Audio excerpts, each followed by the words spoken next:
I've been trying to get with this dude for a minute. I call him up. I send him text. Where could he be? There's no place he could be. He's at home, y'all. What's up, Shawn? I've been home, man. What's up, man? It's all good, man. I'm you know what?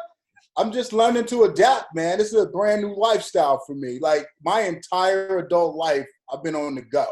Yeah. I've been up in the air. I've been here. I've been there. You know, I've been covering this industry for more than, 20 years. And like for the first time in my adult life, it's all shut down. And when I say all shut down, it's all shut down. Like all the studios are closed. All the networks are closed. The lots are closed. No one's filming. There's no production. There's no red carpets. There's no premieres. There's no screenings. There's no press junkets. There's no nothing, which is sad because what people don't understand, when you watch a movie and you see all those names at the end of the movie, if you stay that long, those are all real people. Guess what? All those people are unemployed. So you started this whole thing saying what you can't wait to watch. So you can't wait to watch this Michael Jordan. Is it how many? Is it a 6-part series? No, it's like 10. It's a 10-part series. So it's a 10-part series. So you can't wait to watch that. But tell me, I'm locked in. Tell me what you've been watching. Give me like the top 3 things that you've been watching and that you think that somebody else should watch too. Man, I've been watching a lot of stuff because I've had a lot of time, and then I've been watching a lot of stuff because I'm required to watch it because I am still working. That's right. Which is crazy. Let me start with number 3. It's on Apple TV. It's a feature film. It's called The Banker with Samuel Jackson, I saw that. Anthony Mackie, and Nia Long. Job well done. It's a solid movie. I'm not going to say it's a great movie. It's a solid movie, but the more important reason why you should watch, it's just informative. Like, it's so crazy what went on back in the day in terms of housing and banking and Black folks and how the system has always been against us. And that's what the movie does best. I actually like, Samuel Jackson and Anthony Mackie, they had a fair amount of chemistry together, There was a lot of like verbal jousting. I mean, for what it was and for what it is, I thought it worked. Nia Long was adequate. It's a solid watch, especially, since you're streaming and you're stuck at home. But I highly recommend The Banker. I thought The Banker was just, So Shawn, I totally agree with you on that. Is that it's a solid movie. Would this be a movie I say is a must watch if you were trying to run to the theater? I wouldn't say that. But I wouldn't either. But if you're at home, and if it had come to streaming after it was in the theaters, I would have told people to go see it. And I probably would have still told people to go see it at the theater because I think your point, though, about how informative it is was the thing that caught me. It's like it was mind-boggling, Shawn, what they did to these dudes. Yeah. And what they did to just people in general. I don't think people today understand how hard it used to be to purchase a house. Like a lot of people take that for granted because a large segment of the population, it's easy for them to buy a house. That's right. It's a no-brainer. They can go live anywhere they want, any place, anytime, and it hasn't always been like that for Black people. Yeah. And I think a lot of people take that for granted. They're like, oh yeah, we have a house. My family's always had a house.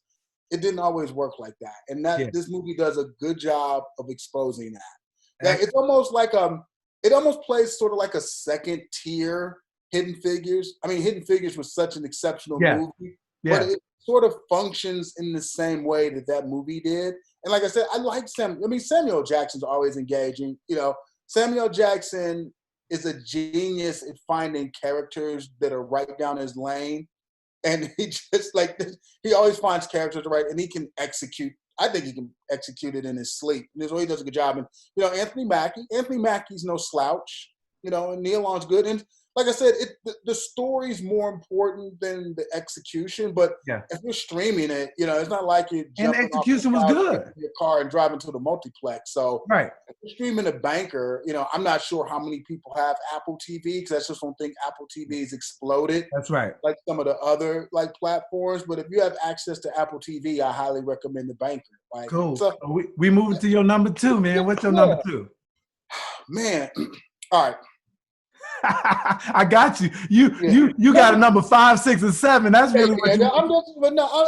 Look, this number 2, I'm gonna recommend it, but with a little reservation because it actually has a ton of flaws.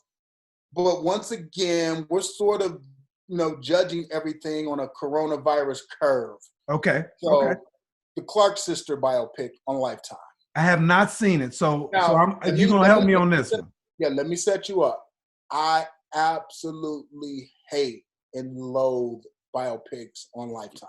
Okay. I just think it's almost like man, remember you used to have those books where like they weren't Cliff Notes, but they were like Algebra for Dummies or American History for Dummies and stuff. They produce everything on that level. Now, the reason why I recommend the Clark sisters biopic is because it's about time someone told their story. Because their story in the history of music, in particular the genre of gospel, is amazing. They're pioneers. That's right.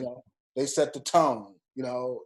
People have been copying and mimicking their style for years. And it's a great story. You basically had the Joe Jackson. Their mom was Joe Jackson. And she pushed the daughters super hard. Nobody succeeds without being pushed hard.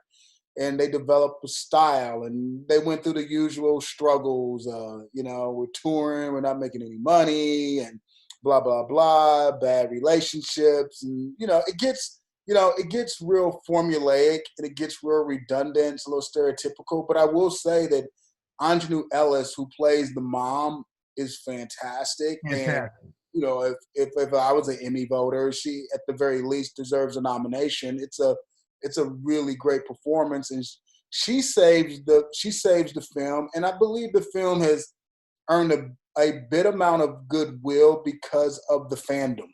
The Clark sisters have a huge fan base, and this is kind of what this movie is designed for. It's designed for the fans of the Clark sisters. Definitely TV-esque. Nothing that's going to win any major awards or doesn't break any ground, but it's just good that the story got told. Oh, that's excellent. Well, I'm going to watch it based on that. I love the Clark sisters, and that's why I'm glad the movie got made, because you love the Clark sisters and what they've done and what their careers represent. But anything on Lifetime, it's not coming with the boom boom. It's just always it ain't coming with the Mott's. You say they ain't bringing the Mott's to it. That's good. So that brings me to your number 1, man. Number one's easy, and it's number 1 by a mile. It's a movie that's currently streaming on Netflix called Uncorked. I saw it. Man.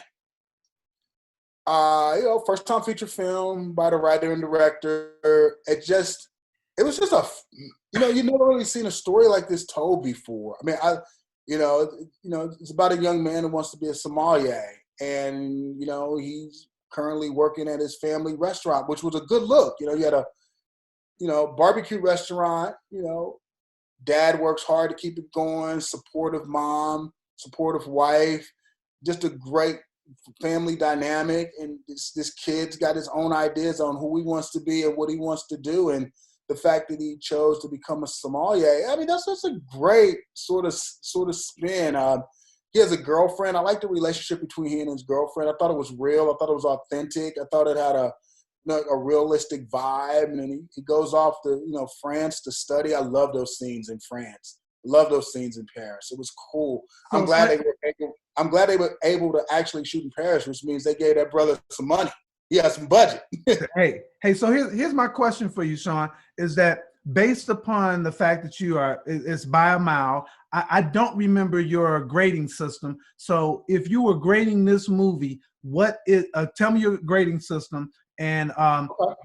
what it would get on in Okay. your. No, without a doubt.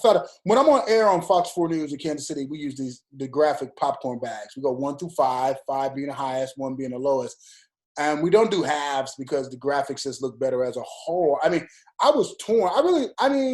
Uncorked, man, I'm willing to give it a 5. I know a lot of people hated the ending. I thought the ending was daring. I thought it was bold. I thought it was something different. I completely got it because I don't like when movies just nicely wrap everything up because real life isn't nicely wrapped up. So I like the ending as presented. A lot of people did not like the ending. Like a lot of people hated the ending. I actually liked the ending. But no, I would give Uncorked 5. I mean, man, when it comes time to vote, man, it's got some best picture. I liked it. It was strong. But the picture, the acting, and Niecy Nash, man, come on. Best supporting actress nomination, please. Niecy Nash really did a great job. So here's my thought. Here's my thought on Uncorked. I really like this movie, but if I'm doing your scale, I'm giving it a 4. Okay, I got you. I was torn. I just can't do halves. So yeah. I went up instead of, because I was feeling it, I went up instead of down. I mean, probably, if we weren't caught up in the middle of a pandemic, it's probably, more accurately, it's a 4. I just was like, I was. I liked it. I liked it a lot. Yeah, no, I liked it a lot as well, but I gifted it up to a 5. And let me tell you why it gets to 4 for me, though, is that the relationship between him and his girlfriend, I thought that they did some stuff that I wanted to see more of. I thought that was no, that's true. That's true. They did a lot of. I wanted to see more between all the dynamics. I wanted to see more of the father-son dynamic. Yep. I wanted to see more of the husband and wife. There was a lot of things I really wanted to see. Yeah. I wanted to see more about the world of studying wine in Paris, France. I mean, me too. I could easily see this down the road becoming like a series. I mean, it just kind of had that feel. I totally agree. So that's your man. You hooked us up. So let's recap. So you gave me at number 3, The Banker. The Banker. At number 2, the Clark Sisters biopic, and then at number 1, by a mile, you're giving me Uncorked. That's it, y'all. That is Shawn Edwards. Thank you, man. Hit him up. He knows what he's talking about when it comes to movies.